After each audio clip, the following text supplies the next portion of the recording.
You know, I've always found myself annoyed with McAfee virus scan, the McAfee Antivirus. You just can't get it off of your computer. It comes preloaded. You get 90 days free, and then you've got to pay, and then the updates, and it runs in the background. Blocks your memory. It's just a nightmare. And I'm actually glad because now authorities in Belize are searching for John McAfee, who is wanted for murder, Lewis. I mean, tell me about this story. It's unbelievable. I really don't know much about it. Excellent. He's Well, wanted for murder and has been apparently involved in some ridiculous things. Yeah, he's the prime suspect in the shooting death of an individual named Gregory Fall, who was found lying face up in a pool of blood near his home in San Pedro town, Belize. And members of the country's SWAT arrested McAfee at his home in April. They were searching for drugs and weaponry.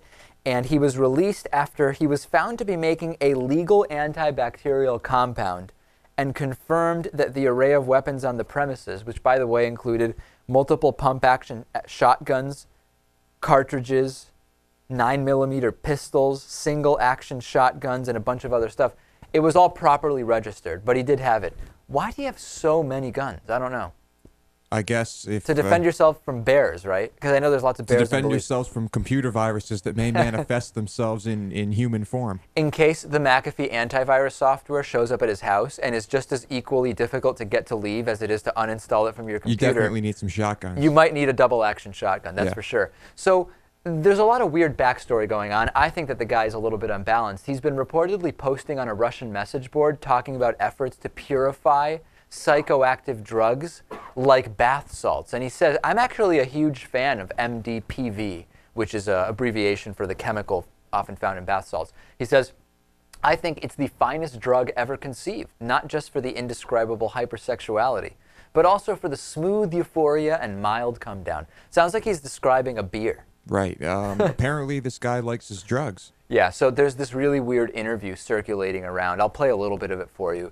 It's really strange. He really strikes me as an odd character. Take a look at this. Mr. McAfee, can you describe for us briefly your impressions of what happened to you when the GSU officers stormed into your home in Orange Walk on Monday morning? I am a 66-year-old man who would never expect 42 armed soldiers and police to storm into his property in riot gear. It's never happened. I'm sure it will never happen again. In fact, I've never had an encounter with the police that's on any negative level. What happened was unconscionable, a shock to everybody involved. And it's not just to me, it's to my employees and friends who were present, to the 2 contractors who just happened to show up to do work that day, who were just arrested and kept in handcuffs for 14 hours like everybody else. I feel sorry for them, and they need redress. They need to get justice here. So there it is. Gives you a little bit of a sense of who we're dealing with here. The latest update on this, Lewis, is that he's been in touch with a journalist from Wired magazine, and as Wired magazine is reporting, John McAfee claims to have dyed his hair, eyebrows, beard, and mustache jet black. He says, I have modified my appearance in a radical fashion. I'll probably look like a murderer, unfortunately.